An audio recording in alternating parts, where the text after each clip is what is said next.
Salut les amis, heureux de vous retrouver pour une nouvelle vidéo, la 17e sur ma chaîne consacrée à la playlist de formation HTML et CSS. Et dans ce chapitre, nous allons découvrir la différence entre une balise div et une balise span.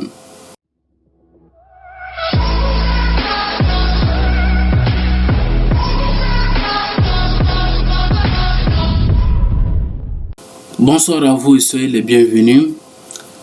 L'objectif de cette vidéo, c'est de vous montrer comment manipuler les éléments HTML de type div et les éléments HTML de type span. Alors pour cela, il faut savoir que la balise HTML div pour division est un élément de type bloc qui a vocation à contenir d'autres éléments. Donc un div HTML est un conteneur générique qui regroupe du contenu à l'intérieur de ces balises. Donc elle possède des attributs margin, padding, left et width. Donc ça c'est le premier élément div qu'on va voir. Donc et pour cela, j'ai préparé maintenant un exemple en créant un fichier index.html et à l'intérieur nous avons maintenant notre paragraphe. Donc si on essaye d'actualiser la page,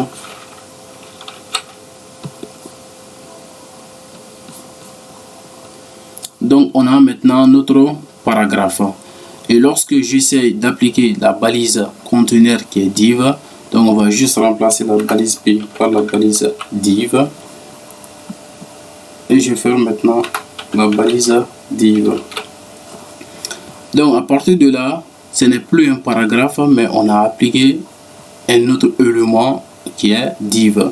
Et le div, c'est juste un conteneur. Un conteneur, soit une boîte. Donc à partir de là, si on essaie d'appliquer des propriétés de cet élément, mais par exemple style, en commençant d'abord par un margin, je mets par exemple margin 30 pixels. Après je peux ajouter padding.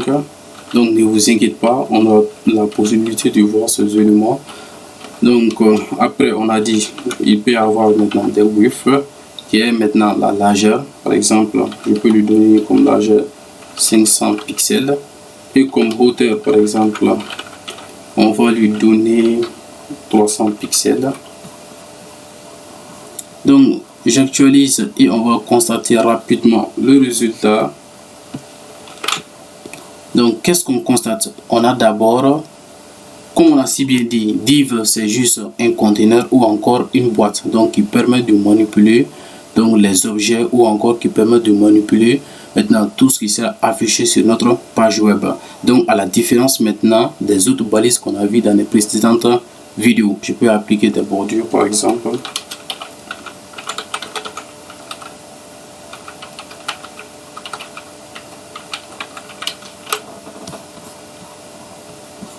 Donc si j'actualise, donc on a une bordure qui a été appliqué maintenant sur notre conteneur div, donc à laquelle on a des margines de 30 pixels, un padding de 20 pixels, maintenant une largeur de 500 pixels et une hauteur de 300 pixels. Après, on nous dit la balise HTML span est une balise pair de type inline qui a vocation à contenir uniquement des éléments de type inline, tout comme l'élément HTML div qui contient les deux types.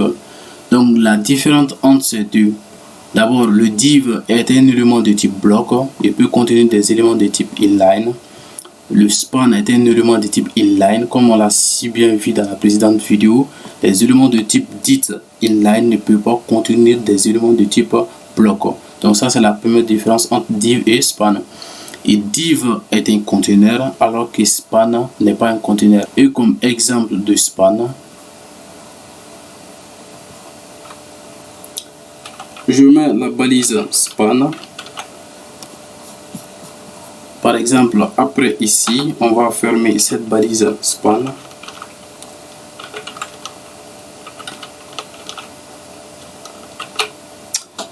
Donc à partir de là, si on essaye d'appliquer des mises en forme sur la balise de l'élément span, par exemple, je peux changer maintenant la couleur.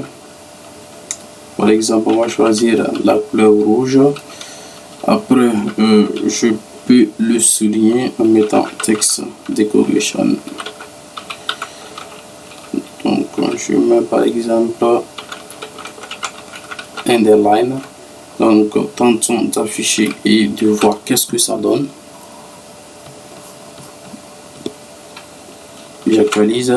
Donc on a dit span est un élément de type inline, donc chose que vous devez savoir, et la mise en forme est appliquée. Donc sur ici, on peut mettre la balise span.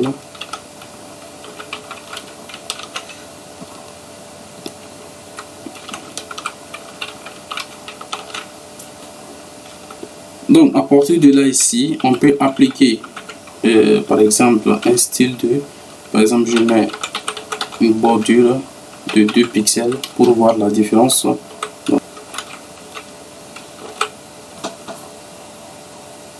Donc à partir de là, si on actualise la page, donc on a bien maintenant une bordure qui a été appliquée maintenant sur le dernier paragraphe. Alors les amis, c'est tout pour cette vidéo. N'hésite pas à t'abonner, activer la cloche de notification, partager sur les réseaux sociaux pour ne pas rater mes prochaines vidéos. Et c'est sur cette vidéo qu'on mettra pause sur les éléments HTML. Et dans une nouvelle vidéo, on va entrer dans le chapitre de CSS et on va voir comment appliquer des styles sur nos éléments HTML. Donc jusque là, entraînez-vous bien.